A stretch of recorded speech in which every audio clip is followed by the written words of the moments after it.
Hi hello everyone welcome to my channel. ఇవాళ నేను బీరకాయ రోటీ పచ్చడి అయితే చూపిస్తాను. ఫస్ట్ ఆఫ్ ఆల్ బీరకాయని మంచిగా వాష్ చేసి డ్రై క్లాత్తో తుడుచుకొని ఆయిల్ అయితే అప్లై చేయాలి.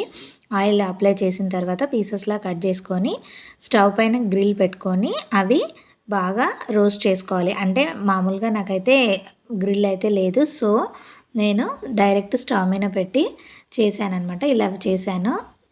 ఇలా చేసిన తర్వాత ఇవన్నీ చేసిన తర్వాత ఒక 3 టమాటోస్ని కూడా ఆయిల్ అప్లై చేసి పెన్నం పైన అయితే చేసుకున్నాను. మళ్ళీ టమాటో చేస్తే అదంతా ఇదవుతుంది కదా, ఇలా పచ్చిమిరపకాయలు కూడా ఇలాగే చేసుకున్నాను. తర్వాత డ్రై రోస్ట్గా నువ్వులను అయితే వేయించుకోవాలన్నమాట. వేయించుకున్న తర్వాత అవి చల్లారే లోపు వాటర్లో ఈ బీరకాయ ఏదైతే రోస్ట్ చేసుకున్నామో ఆ బ్లాక్ అంతా పోయేటట్టు వాష్ చేసుకోవాలి. వాష్ చేసుకున్న తర్వాత ఫస్ట్ ఆఫ్ ఆల్ రోల్లో అయితే నువ్వులు, ఉప్పు, జీలకర్ర వేసి బాగా దంచాలన్నమాట.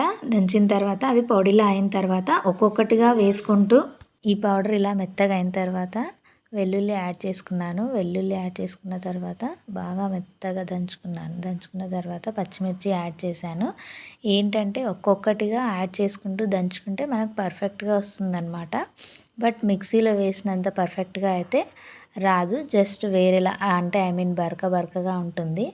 ఇలా ఒక్కొక్కటి వేసుకుంటూ యాడ్ చేసుకుంటూ మెత్తగా దంచుకుంటూ వెళ్ళాను.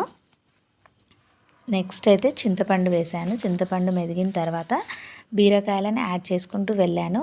టూగా బీరకాయలు ఏంటంటే వాటర్ కంటెంట్ కదా, అది స్లోగా చేయాల్సి వచ్చింది.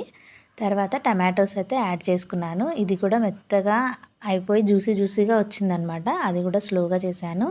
తర్వాత ఇదంతా అయిపోయిన తర్వాత పోపు అయితే పెట్టుకున్నాను. Please like, share and subscribe my channel. Thank you for watching. Bye.